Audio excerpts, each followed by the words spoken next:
أولا نحييكم بتحية الإسلام تحية مباركة طيبة. السلام عليكم ورحمة الله وبركاته. إن الحمد لله نحمده ونستعينه ونستغفره ونؤمن به ونتوكل عليه ونعوذ بالله من شرور أنفسنا ومن سيئات أعمالنا.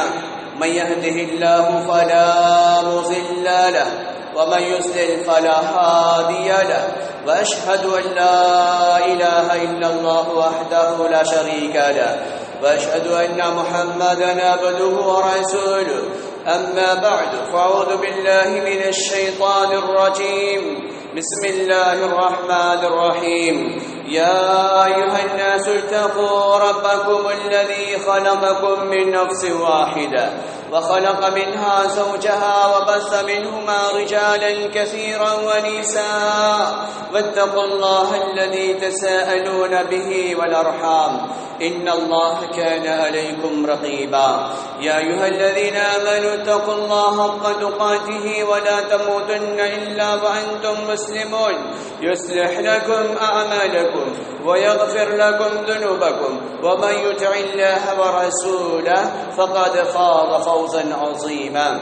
قال النبي صلى الله عليه وسلم فإن أصدق الحديث كتاب الله وخير الهدي هدي محمد صلى الله عليه وسلم وشر الأمور محدثاتها وكل محدثة بدعة وكل بدعة ضلالة وكل ضلالة في النار أو كما قال عليه الصلاة والسلام.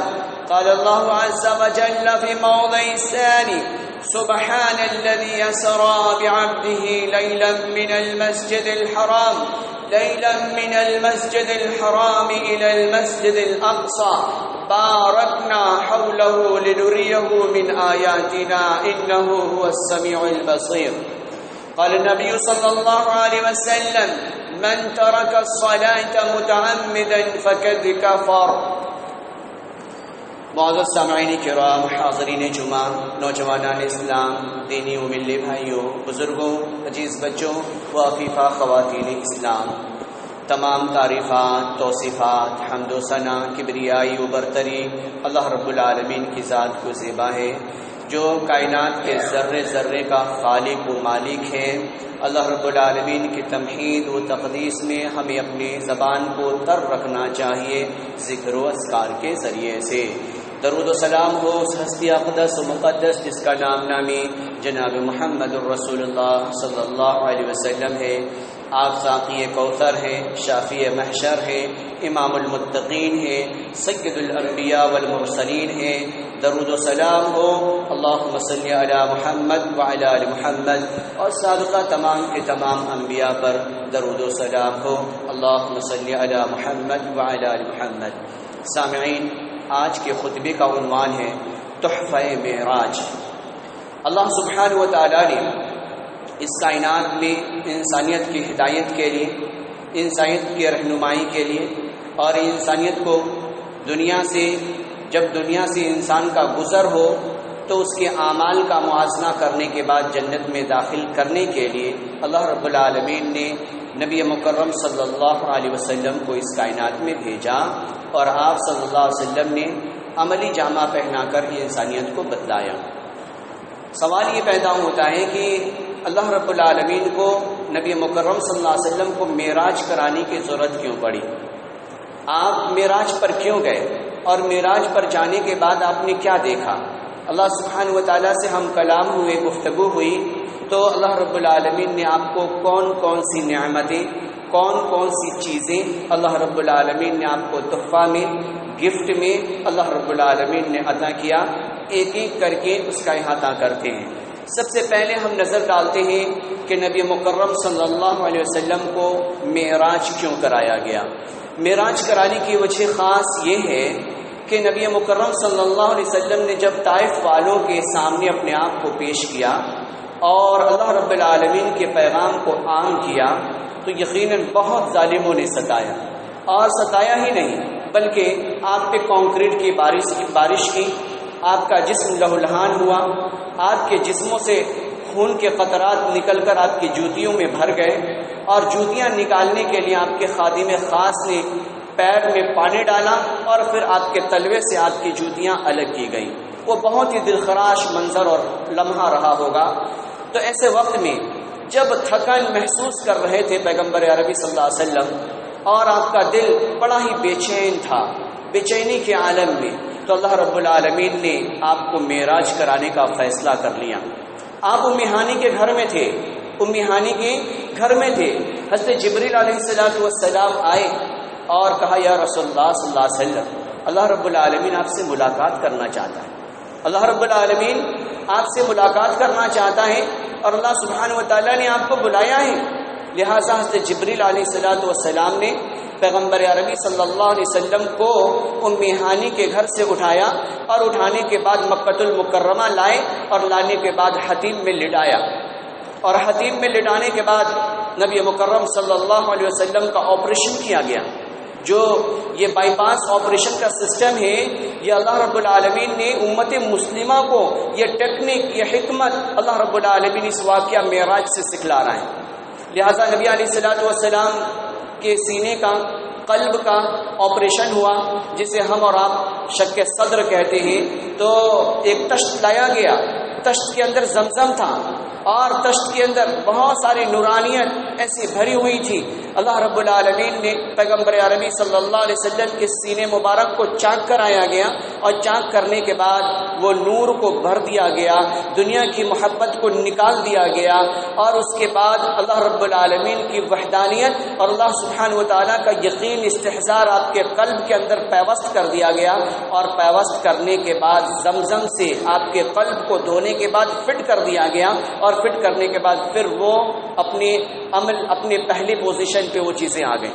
تو اللہ رب العالمین نے صاف و شفاف کرنے کے بعد اب نبی مکرم صلی اللہ علیہ وسلم کو دیکھیں کیسے اللہ رب العالمین سمائی دنیا کا سیر کرا رہا ہے۔ تو اللہ کا قرآن کہتا ہے، سورہ اسراء آیت نمبر 1 ہم پڑھتے چلے جائیں۔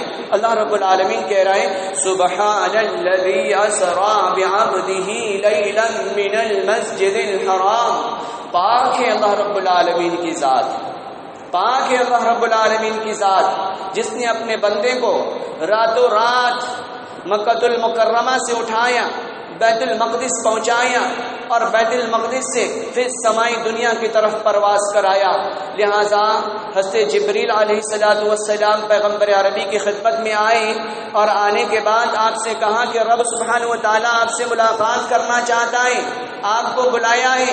لہذا حضرت جبریل علیہ السلام نبی مکرم کی خدمت میں آئے، ام ہانی کے گھر سے اٹھایا، حتیم میں لٹایا، حتیم سے اٹھایا، آپ کو بیت المقدس پہنچایا۔ تقریباً 1470 کلومیٹر دوریاں بنتی ہیں مکہ سے بیت المقدس، جو کہ فلسطین کے اندر ہے، اس کی دوریاں 1470 کلومیٹر تقریباً بنتی ہیں۔ لہٰذا نبی علیہ السلام کو لایا گیا، اور لانے کے بعد وہاں پر نبی علیہ السلام کا براق جو تھا وہاں پہ باندھا گیا، جہاں پہ پہلے انبیاء کرام علیہ السلام موجود تھے، وہاں پر نبی علیہ السلام کے براق کو باندھا گیا۔ وہ حدیث صحیح البخاری کی روایات سے پتہ چلتا ہے ثم اتیت بدابۃ ابیض، کہ وہ جو سواری تھا وہ سفید و شفاف تھا، یقال له البراق، اس کو براق کہا جاتا ہے، فوق الحمار ودون البغل، جو کہ کھچر سے چھوٹا تھا اور گدھے سے بڑا تھا، یقع خطوۃ عند اقصى الطرف فحملت علیہ، اور وہ اس کی رفتار اتنی تیز تھی کہ جہاں تک انسان کی نگاہ جائے حد نگاہ تک اس کی پرواز تھی۔ جو براق تھا اس کی پرواز انسان کی آنکھیں جہاں تک دیکھ سکتی ہیں، وہاں پر آنن فانن میں یعنی سیکنڈوں سے بھی پہلے وہ اس مسافت کو طے کرنے کی صلاحیت، اس سکت اللہ رب العالمین نے اس کے اندر رکھی تھی۔ آج کے وقت میں بالکل آسانی سے سمجھا جا سکتا ہے کہ انسان نے تحقیق کر لیا، اور تحقیق کرنے کے بعد 3,40,000 کلومیٹر کی مسافت کو طے کر کے انسان نے چاند پر اپنے یان کو پہنچا دیا۔ تو لہٰذا وہ تو رب ہے، وہ رب ہے جو انسان کا خالق ہے، جس نے انسان کو عقل و شعور سے نوازا ہے، وہ ایسا کیوں نہیں کر سکتا؟ لہٰذا ہمیں شک و شبہ میں ڈوبنے کی ضرورت نہیں، ہمیں اس بات کا یقین ہمارے دل کے اندر ہونا چاہیے، یہ بھی انسین کا ایک حصہ ہے، اللہ رب العالمین پر بھروسہ اور یقین اور ایمان کے ارکان کا ایک حصہ ہے کہ جو چیزیں ہم نے دیکھی نہیں لیکن اللہ سبحانہ و تعالیٰ نے اس چیز کو عمل میں لایا تو ہمیں اس پر یقین کرنا ہے، ہمیں اس پر یقین کرنا ہے۔ اللہ کا قرآن کہتا ہے سورہ اسراء کی آیت نمبر 1 میں لیلا من المسجد الحرام الى المسجد الاقصى، میں نے مسجد حرام سے مسجد اقصی پیغمبر عربی صلی اللہ علیہ وسلم کو پہنچایا، اور پہنچانے کے بعد ایسا کیوں ہوا؟ تو اللہ رب العالمین اس کا جواب بھی دے رہا ہے، آیاتنا لنریہ من آیاتنا، تاکہ ہم اپنی نشانیوں کو دکھلائیں، تاکہ ہم جنت کو دکھلائیں، تاکہ ہم جنت کی نعمتوں کو ہم دکھلائیں، تاکہ ہم جہنم کی ہولناکیوں سے انسانیت کو باخبر کریں، جہنم کے ڈینجریس فرشتے سے اور اس کی مار سے ہم انسانیت کو باخبر کریں۔ اسی لیے اللہ رب العالمین نے پیغمبر عربی صلی اللہ علیہ وسلم کو معراج کرایا، اور معراج کرانے کے بعد آپ کو یہ تمام نشانیاں اللہ رب العالمین نے دکھلائی۔ نبی مکرم صلی اللہ علیہ وسلم نے دیکھا ان نشانیوں کو، اور نشانیوں کو دیکھنے کے بعد آپ نے امت کو بتلایا، اور ماننے والوں نے آپ کے ان فرمان کو، آپ کی باتوں کو ایکسپٹ کیا۔ ایکسپٹ کرنے کے بعد اللہ سبحانہ و تعالیٰ نے آپ کو عظیم تحفہ سے نوازا۔ وہ تحفہ کیا ہے؟ جس کا شمار احادیث کے تمام کتب میں موجود ہے، اور اس سے پہلے محمد صلی اللہ علیہ وسلم کی آمد سے پہلے جتنے انبیاء آئے اس عمل کو ان لوگوں نے عمل کر کے بتلایا، اور پیغمبر عربی کی جب آمد ہوئی تو اللہ رب العالمین نے صاف صاف کہہ دیا کہ اب عیسیٰ کی شریعت قابل قبول نہیں، اب موسیٰ کی شریعت قابل قبول نہیں، اب ابراہیم کی شریعت قابل قبول نہیں۔ اگر جنت میں جانا چاہتے ہو تو میرے حبیب محمد الرسول اللہ صلی اللہ علیہ وسلم کی اتباع کرنی ہوگی۔ اگر تم میرے محمد کی اتباع کر کے آؤ گے تو یقیناً جنت تمہاری انتظار میں ہے، جس کا تذکرہ نبی مکرم صلی اللہ علیہ وسلم نے کر کے بتلایا۔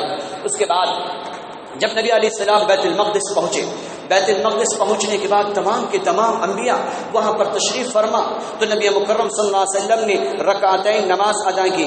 قال النبی صلی اللہ علیہ وسلم فرکبت حتی اتیت بیت المقدس، یہاں تک کہ نبی مکرم بیت المقدس پہنچے، اپنے سواری کو باندھا، اور باندھنے کے بعد مسجد میں داخل ہوئے۔ داخل ہونے کے بعد رکعتین آپ نے 2 رکعت نماز ادا کی۔ اس کے بعد کیا ہوا؟ نبی علیہ الصلوۃ والسلام کے پاس آپ کی مہمان نوازی کی گئی، اور آپ کے سامنے پیالہ لایا گیا، دودھ کا پیالہ لایا گیا، ایک روایت کے مطابق شہد کا پیالہ لایا گیا، شراب کا پیالہ لایا گیا۔ وہ تشت میں وہ تینوں چیزوں، دنیا کی تمام قیمتی شے جس سے تیار کی جاتی ہیں، میڈیسین تیار کی جاتی ہیں، سیرپ بنائی جاتی ہیں، انسان کے جسموں کو قوت اور اس کی تھکن کو دور کرنے کے لیے بہت ساری دوائیاں تیار کی جاتی ہیں، وہ ساری چیزیں پیغمبر عربی کی خدمت میں حاضر کر دی گئی۔ تو نبی مکرم صلی اللہ علیہ وسلم نے ہم پر اور آپ پر شفقت کرتے ہوئے نبی مکرم نے دودھ کو قبول کیا، اور دودھ کو قبول کرنے کے بعد بتلا دیا کہ یہ پینے کی چیز ہے اور شراب پینے کی چیز نہیں۔ شراب جس سے عقلیں معاف ہو جائیں، جس سے بہو بیٹیوں کی عزتوں کو تار تار کیا جائے، اور محلے کے گلیوں میں اپنے سڑکوں پر اپنے آپ کو، اپنی ہستی کو مٹایا جائے، اور دھول چاٹنے پر انسان مجبور ہو جائے۔ لہذا پیغمبر عربی نے یہ ثابت کر دیا کہ یہ چیز قبول کرنے کی نہیں۔ پیغمبر عربی صلی اللہ علیہ وسلم کی مہمان نوازی، جب مہمان نوازی میں یہ چیزیں پیش کی گئیں تو آپ نے دودھ کو قبول کیا، اور دودھ کو قبول کرنے کے بعد آپ نے بتلا دیا کہ انسانیت کو یہ فائدہ پہنچانے والی چیزیں ہیں۔ اس کے بعد صحیح مسلم کی روایت ہے، قال النبی صلی اللہ علیہ وسلم، نبی علیہ السلام نے کہا، ثم انطلقنا حتى اذا اتينا السماء، یہاں تک کہ ہم پرواز کرنے لگے۔ جبریل علیہ السلام ہمارے ساتھ تھے، ہم سمائی دنیا پر پرواز کرنے لگے۔ جب ہم پرواز کرنے لگے، جب پہلے آسمان پر ہماری آمد ہوئی تو جبریل نے کھٹ کھٹ کی پکار لگائی، تو جبریل جیسے ہی کھٹ کھٹ کی پکار لگائی، اندر سے سوال آتا کہ تم کون؟ تو میں جبریل من معک تمہارے ساتھ کون؟ وہ محمد رسول اللہ صلی اللہ علیہ وسلم کیوں کر آنا ہوا؟ کیا اجازت ملی ہے؟ تو جبریل علیہ السلام نے کہا ہاں اجازت ملی ہے، لہذا اجازت کی تعمیل میں میں پیغمبر عربی صلی اللہ علیہ وسلم کو لے کر آیا ہوا ہوں۔ آگے چلتے ہیں، نبی مکرم صلی اللہ علیہ وسلم کی سواری آگے پرواز کرتی ہے، تو پرواز کرنے کے بعد وہ کیا دیکھتے ہیں کہ آدم علیہ السلام کو جب دیکھتے ہیں تو آدم علیہ السلام اپنی باہیں پھیلا دیتے اور باہیں پھیلانے کے بعد کہتے ہیں مرحبا بالنبی الصالح، مرحبا بالنبی الصالح لابن الصالح، کہ مبارک نبی تیرا آنا مبارک ہو، اے مبارک بیٹا تیرا آنا مبارک ہو۔ جب حضرت آدم علیہ السلام داہنی طرف دیکھتے تو خوش ہو جاتے، بائیں طرف دیکھتے تو غمگین ہو جاتے۔ جب یہ منظر پیغمبر عربی صلی اللہ علیہ وسلم نے دیکھا تو جبریل سے کہا جبریل یہ کیا ماجرا ہے؟ یہ بوڑھا باپ یہ ایسا کیوں کر رہا ہے؟ اس کی آنکھیں آنسو کیوں بہا رہی ہیں؟ تو جبریل علیہ السلام نے کہا جب یہ داہنی طرف دیکھتے تو اپنی امت کے نیک لوگوں کو دیکھتے تو یہ خوش ہو جاتے، نمازیوں کو دیکھتے تو خوش ہو جاتے، سچ بولنے والوں کو دیکھتے تو خوش ہو جاتے، جھوٹ سے بچنے والوں کو دیکھتے تو خوش ہو جاتے، والدین کی فرما برداری کرنے والوں کو دیکھتے تو خوش ہو جاتے، اور جب بائیں طرف ان کی نگاہ پڑتی سود خور کو دیکھتے تو غمگین ہو جاتے، ماں باپ کے نافرمان کو دیکھتے تو غمگین ہو جاتے، نماز کے تارک کو دیکھتے آنکھیں آنسو بہانے لگتی، جب انسانیت کو ذکر پہنچانے والوں کو دیکھتے تو آپ کی آنکھیں زاروں قطار آنسو بہانے پر مجبور ہو جاتی۔ اس کے بعد پیغمبر عربی صلی اللہ علیہ وسلم کو حضرت جبریل علیہ السلام نے لیا اپنے ساتھ اور سمائی دنیا پر دوسرے آسمان پر لے جا کر کھٹ کھٹ کی پکار لگائی، پھر وہی سوال وہی جواب، ممان کون؟ تو محمد الرسول اللہ۔ اس کے بعد یحییٰ علیہ السلام سے ملاقات ہوئی، یحییٰ علیہ السلام نے بھی استقبال کیا کہ مبارک ہو مرحبا بالنبی الصالح، کہ مبارک ہو نیک نبی، مبارک ہو نیک بھائی۔ اس کے بعد آگے بڑھے تیسرے آسمان پر جب آگے بڑھتے ہیں تو کیا دیکھتے ہیں؟ آگے کیا دیکھتے ہیں کہ حضرت یوسف علیہ السلام خوبصورت حسین و جمیل۔ اما عائشہ سے سوال کیا جاتا ہے کہ وہ حضرت یوسف علیہ السلام کے بارے میں آپ کا کیا کہنا؟ اس وقت پلٹ کر فوراً اما عائشہ کہتی ہیں کہ اگر جس وقت کی خاتونوں نے یوسف کو دیکھا تھا تو اپنی انگلیوں کو چاک کر دیا تھا، اگر یقیناً میرے حبیب علیہ السلام کو اگر وہ دیکھ لیتی تو اپنے سینے کو چاک کر لیتی۔ اتنے حسین جناب محمد رسول اللہ صلی اللہ علیہ وسلم۔ آگے چلیں، اس کے بعد یوسف علیہ السلام سے ملاقات ہوئی، اس کے بعد حضرت ادریس علیہ السلام سے ملاقات ہوئی، پانچویں آسمان پر حضرت ہارون علیہ السلام سے ملاقات ہوئی، چھٹے آسمان پر حضرت موسیٰ علیہ السلام سے ملاقات ہوئی، ساتویں آسمان پر جب جاتے ہیں تو کیا دیکھتے ہیں کہ بیت المعمور سے ٹیک لگائے ہوئے ایک بوڑھا شخص بیٹھا ہوا ہے۔ تو جبریل علیہ السلام سے پوچھتے ہیں من ہوا یا جبریل، یہ کون ہے؟ اس وقت حضرت جبریل علیہ السلام نے کہا یہ ابراہیم علیہ السلام ہیں، یہ آپ کے جد اکبر ہیں، ابراہیم علیہ السلام ہیں، اور ابراہیم علیہ السلام نے آپ کا استقبال کیا، اور صرف استقبال ہی نہیں، پیغمبر عربی کے پہنچنے پر سلام کیا، اور سلام کرنے کے بعد جب ابراہیم علیہ السلام سے محمد الرسول اللہ صلی اللہ علیہ وسلم کی جب باتیں ہوئی تو اس وقت ابراہیم علیہ السلام نے کہا یہ جنت ہے، یہ جنت ہے، اور جنت کی دھرتی چٹیل میدان ہے، لہذا آپ اپنی امت سے یہ کہہ دینا، سب سے پہلے اپنی امت کو میرا سلام کہنا، اور سلام کہنے کے بعد یہ بتلا دینا کہ اپنی امت کے ایک ایک فرد تک یہ پیغام پہنچا دینا کہ جنت کی دھرتی چٹیل میدان ہے، اللہ کی یاد دہانی سے، اللہ کے ذکر و اذکار سے شجر کاری کرنا، جنت کی دھرتی کو پارک بنانا، جنت کی دھرتی کو باغوں میں تبدیل کرنا۔ یہ باغوں میں تبدیل کب ہوگا؟ جب ہم دنیا میں رہ کر ذکر کریں گے، جب ہم دنیا میں رہ کر قرآن کی تلاوت کریں گے، جب ہم دنیا میں رہ کر لوگوں کی ہدایت کا انتظام کریں گے، جب دنیا میں رہ کر رب کے بندوں تک رب کا پیغام پہنچائیں گے، اس وقت اللہ سبحانہ و تعالی جنت کی دھرتی کو ہمارے لیے پارک بنائے گا. کیونکہ ابراہیم علیہ السلام نے نبی مکرم صلی اللہ علیہ وسلم سے یہ کہا، اور نبی علیہ السلام نے کیا دیکھا؟ بیت المعمور ہے، اور بیت المعمور میں 70,000 فرشتے، 70,000 فرشتے وہ داخل ہو رہے ہیں، اور داخل ہونے کے بعد طواف کر رہے ہیں، اور ایک بار ان کا گزر ہو جا رہا ہے، دوبارہ وہ واپس نہیں آ رہے ہیں. نبی علیہ السلام نے یہ منظر دیکھا. وہاں پر سمائی دنیا پر اللہ رب العالمین نے کعبۃ اللہ کو جو اہمیت زمین پر دی ہے، سمائی دنیا پر بیت المعمور کو یہ اہمیت حاصل ہے. بیت المعمور سے ٹیک لگائے ہوئے نبی حضرت ابراہیم علیہ السلام ہیں. حضرت ابراہیم علیہ السلام نے امت کو سلام کیا، اور سلام کرنے کے بعد یہ پیغام پہنچا دیا کہ اپنی امت کے ایک ایک فرد تک ہمارا یہ پیغام اور سلام پہنچا دیجئے، اور بتلا دیجئے کہ جنت کی مٹی کیسی ہے. جنت کی مٹی کیسی ہے؟ صحیح البخاری کی روایت ہے، ترابها مسک، ترابها مسک. آج مارکیٹ میں مشک کے نام سے بہت ساری پرفیوم بھی کے بیچے جاتے ہیں جو چند لمحوں میں ختم ہو جاتے اس کے اسمیل. لیکن رب سبحانہ و تعالی نے جو مشک بنایا ہے، جو ہرن کے نافوں میں پایا جاتا، وہ انسان اس کی خوشبو دور دراز کی مسافت سے جنتی اسے محسوس کر رہا ہوگا، اور محسوس کرنے کے بعد اس کا دل فرحت اور خوشی محسوس کر رہا ہوگا. نبی مکرم نے کہا ترابها مسک، جنت کی مٹی مشک کی ہوگی، جنت کی مٹی مشک کی ہوگی. اس کے بعد قال النبی صلی اللہ علیہ وسلم، نبی علیہ السلام نے کہا فهو الله عز وجل. اس کے بعد اللہ رب العالمین نے میری طرف وحی بھیجی، اوحى وفرض علی 50 صلاۃ. اور نبی علیہ السلام نے فرمایا کہ اللہ سبحانہ و تعالیٰ نے جب سمائی دنیا پر میں پرواز کرتا رہا، اور پرواز کرنے کے بعد میں سدرۃ المنتہا پر پہنچ گیا، اور جب سدرۃ المنتہا پر میں پہنچا تو میں نے نبی علیہ السلام سے کہا کہ یا رسول اللہ صلی اللہ علیہ وسلم، اب رب سبحانہ و تعالیٰ نے یہاں پر باؤنڈیشن عائد کر دی ہے، اب یہاں پر اس کے آگے ہماری نو انٹری ہے، میں نہیں جا سکتا. اگر میں نے اس سے پہلے اس کے اوپر پرواز کرنے کی کوشش کی تو میرے پر جل جائیں گے، میں اس سے آگے پرواز نہیں کر سکتا. اس کے بعد نبی علیہ السلام وہ تمام پرواز کو پیچھے چھوڑتے ہوئے اوپر گئے. اوپر جانے کے بعد اللہ رب العالمین سے ہم کلام ہوئے. تو ایسے وقت میں نبی علیہ السلام سے اللہ رب العالمین نے کیا کہا؟ اللہ رب العالمین نے کیا کہا؟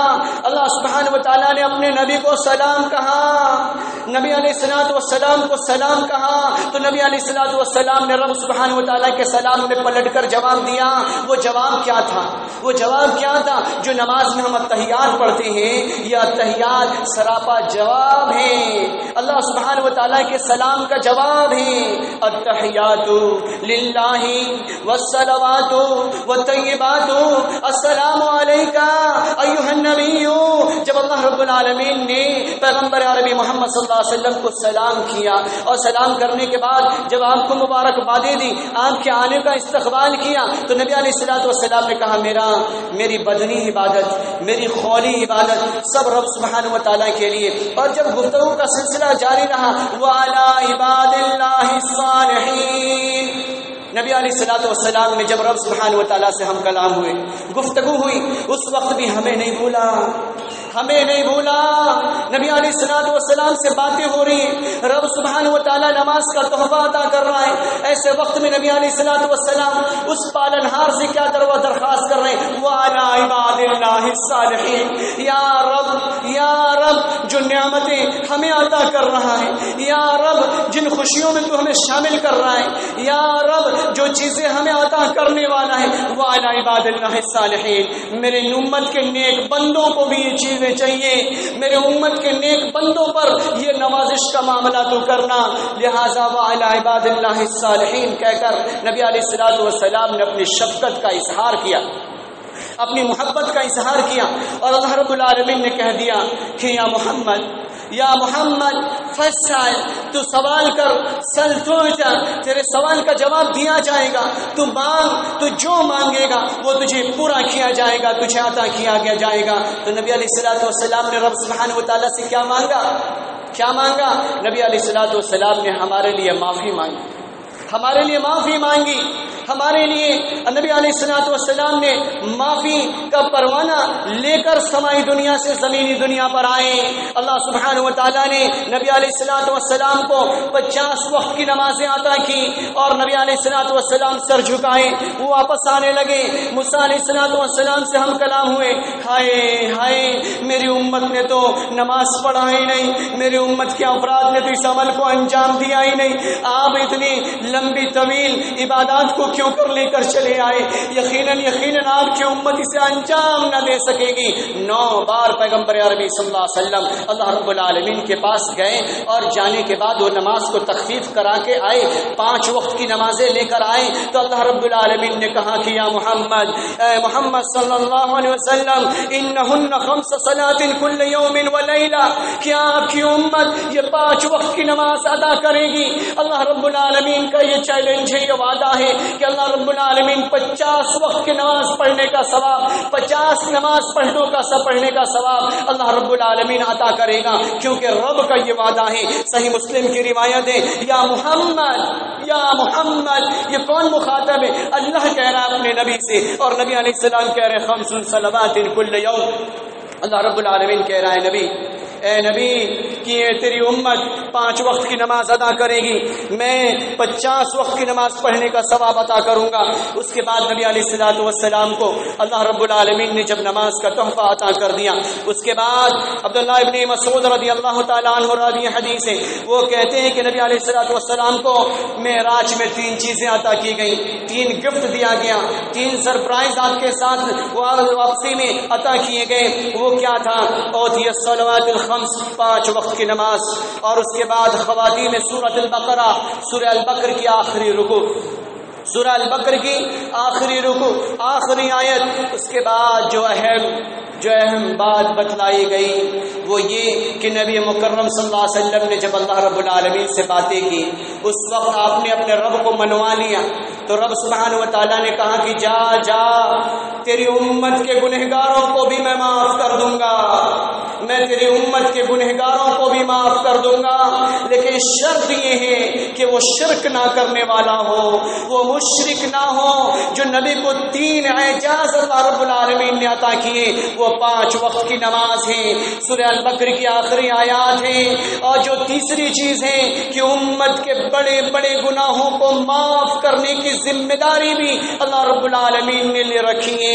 نبی علیہ الصلوۃ والسلام نے آگے نبی علیہ الصلوۃ والسلام نے جب جنت کی سیر کی، تمام مناظر کو جب دیکھا تو دیکھنے کے بعد عجیب عجیب کیفیات، عجیب عجیب نظارے نبی علیہ الصلوۃ والسلام نے دیکھے۔ فرعون کے باندیوں کے ہڈیوں کے جسموں سے خوشبو محسوس کی، آگے چلے قدموں کی آہٹ محسوس کی، بلال کی قدموں کی آہٹ۔ حضرت جبریل سے پوچھا کہ جبریل اس کی کون سی ادا ہے جو اتنے آگے آگے ہمارے قدموں کے آگے آگے یہ چل رہا ہے؟ اس وقت حضرت جبریل نے کہا یہ ہم کا غلام بلال ہے، اور بلال کے اللہ رب العالمین نے نمازوں کو، اس کی اداؤں کو اللہ رب العالمین نے اتنی قبولیت سے نوازا۔ سننے میں کتنا ہولہ معلوم ہوتا ہے کہ اللہ رب العالمین نے آپ کی نمازوں کو قبول کر لیا۔ نہیں، بلال نے بڑی قربانیاں دی، پتھروں پہ گرم دہکتے ہوئے پتھروں پر ان کے جسموں کو رکھا گیا، اور ان کے جسموں کو رسیوں سے باندھ کر کھینچا گیا، حضرت بلال کی چربیوں سے آگ کو بجھایا گیا، حضرت بلال کو تڑپایا گیا، اور یہی نہیں، بلال کو طرح طرح کی اذیتیں اور تکلیف پہنچانے کے بعد بھی اللہ کا وہ نیک بندہ، نبی کا وہ غلام، وہ حقیقی غلام اپنی زبان پر ہی ادا کرتا رہا، بلند کرتا رہا، احد احد احد، کہ اللہ ایک ہے، اللہ تنہا ہے، اللہ بے نیاز ہے، اللہ جب دینے پر آئے تو جگ دیکھتا رہ جائے، اللہ کو دینے کے لیے کسی سے لینے کی ضرورت نہیں، رب تو وہ رب ہے جس کا در بند ہوتا نہیں، لیکن ہم ہیں جو ہم رب سبحانہ و تعالیٰ کو ناراض کرتے ہیں اپنے اعمال کے ذریعے سے۔ اس کے بعد نبی علیہ الصلوۃ والسلام نے آگے بڑھے، کیا دیکھا؟ آپ نے دیکھا کہ کچھ لوگوں کے ناخن تانبے کے ہیں، یخمشون وجوہہم وصدورہم، وہ اپنے سینے کو، اپنے چہروں کو نوچ رہے ہیں۔ آپ نے پوچھا جبریل یہ کیا ہے، یہ کیا ہے، یہ کون لوگ ہیں جو اپنے چہرے کو، اپنے سینے کو چاٹ کر رہے ہیں؟ تو حضرت جبریل نے کہا یہ آپ کی امت کے وہ لوگ ہیں، یہ آپ کی امت کے وہ لوگ ہیں جو بہو بیٹیوں کی عزت کو تار تار کیا کرتے تھے، ان کی بخیا اکھیڑ دیا کرتے تھے، غیبت کیا کرتے تھے، چائے خانوں میں بیٹھ کر بڑی لطف اندوز ہو کر اس کی بہو کی ایسی، اس کی بیٹی کی ایسی بڑی قصے کو سنایا کرتے، تھکتے نہیں تھے۔ یخمشون وجوہہم وصدورہم، وہ اپنے چہرے کو اور اپنے سینے کو نوچ رہے ہوں گے اور تانبے کے ناخن سے۔ آگے اللہ رب العالمین نے پیغمبر عربی کو اور کیا دکھایا؟ آپ کی کینچی سے جبڑے چیرے جا رہے ہیں۔ یہ کون لوگ ہیں؟ اس امت کے عالم ہیں جو بڑی لمبی لمبی باتیں امت کو بتلایا کرتے تھے، بڑے بڑے لیکچرز اور پروگرام سجایا کرتے تھے، لیکن جب عمل کرنے کی باری آتی تو اپنے آپ کو بھلا دیا کرتے تھے، اپنے آپ کو بھلا دیا کرتے تھے۔ تو نبی علیہ الصلوۃ والسلام نے کیا دیکھا کہ آپ کی کینچی سے ان کے جبڑے کو کاٹا جا رہا ہے۔ تو جبریل علیہ الصلوۃ والسلام سے پوچھا کہ یہ کون لوگ ہیں؟ کہ آپ کی امت کے خطیب ہیں، آپ کی امت کے خطیب ہیں، عمل خود نہیں کرتے اور عمل پر لوگوں کو ابھارا کرتے تھے۔ آگے نبی علیہ الصلوۃ والسلام نے کیا دیکھا؟ طبرانی کی روایت ہے وَيَنْظُرُهُ صَلَاتِهِ فَإِنْ صَلَحَتْ، نبی علیہ الصلوۃ والسلام نے فرمایا کہ یقیناً اگر نماز، نبی علیہ الصلوۃ والسلام نے کہا کہ ينظر فی صلاته، اللہ رب العالمین نماز کو چیک کرے گا، اگر نماز صحیح رہی قد افلح، نہ وہ انسان کامیاب ہوگا جب نماز سے عاری ہوگا، اس کے دوسرے اعمال بھی برباد نگلٹ کر دیے جائیں گے۔ متفق علیہ روایت ہے کہ اگر ہمارے گھر کے سامنے ایک نہر بہ رہی ہو اور اس نہر سے ہمیں گزر کر بازار کو جانا ہو اور ہم بار بار پانی میں ڈبکی لگا کر پار کر جائیں تو کیا ہمارے جسم پر کوئی میل کچیل رہے گا؟ نہیں رہے گا۔ یہی مثال 5 وقتہ نماز کی ہے۔ جب مومن بندہ نماز پڑھتا ہے، جب مومن بندیاں نماز پڑھتی ہیں تو اللہ رب العالمین ہمارے جسموں سے میل کچیل کو نکال باہر کرتا ہے، اور باہر ہی نہیں کرتا بلکہ اللہ رب العالمین ہمیں گناہوں سے پاک صاف کر دیا کرتا ہے۔ سورہ مریم کی آیت نمبر 59 پر اللہ رب العالمین کا فرمان ہے کچھ لوگ ایسے ہیں، کچھ لوگ ناخلف ایسے ہیں جو نمازوں کو ضائع کر دیا کرتے ہیں اور خواہشات کے پیچھے لگ جایا کرتے ہیں، ان کو گئی کے اندر ڈالا جائے گا۔ جہنم کی ایک وادی ہے جو گئی ہے، اور اس گئی کے اندر جہنمیوں کے پیپ، جہنمیوں کے خون، جہنمیوں کی غلاظت اس گئی کے اندر اسٹور ہو رہا ہے۔ عبداللہ ابن مسعود رضی اللہ تعالیٰ عنہ کہتے ہیں، گئی کی تشریح بیان کرتے ہوئے کہتے ہیں وہ بہت ہی بدبودار جگہ ہے، بہت ہی خطرناک جگہ، بہت ہی غلیظ و گندی جگہ جہاں بے نمازیوں کو ڈالا جائے، بے نمازیوں کو ڈالا جائے گا۔ اب اندازہ لگائیں جس نبی کو زمین سے اٹھایا گیا، جس نبی کو آسمان پر بلایا گیا، جس نبی نے رب سے باتیں کرتے ہوئے بھی ہمیں بلایا نہیں، اس نبی کی آنکھوں کی ٹھنڈک نماز، اور ہم نماز نہیں پڑھتے اور ہم سوچتے کہ ہمیں برکت حاصل ہو جائے۔ ہم نماز نہیں پڑھتے، ہم سوچتے ہم صحت یاب ہو جائیں۔ ہم نماز نہیں پڑھتے اور ہم سوچتے ہمارے گھر کے چھت پھٹ جائیں اور ڈالر جھڑنے لگے۔ ایسا ہرگز نہیں ہو سکتا۔ تمام انبیاء نے بھی محنت کی ہے، تمام شہداء اور صالحین نے بھی محنت کی ہے اور اس کے بعد دنیا حاصل کیا ہے۔ اگر ہم چاہتے ہیں کہ اللہ رب العالمین ہمیں رسوائیوں سے بچائے، اگر ہم چاہتے ہیں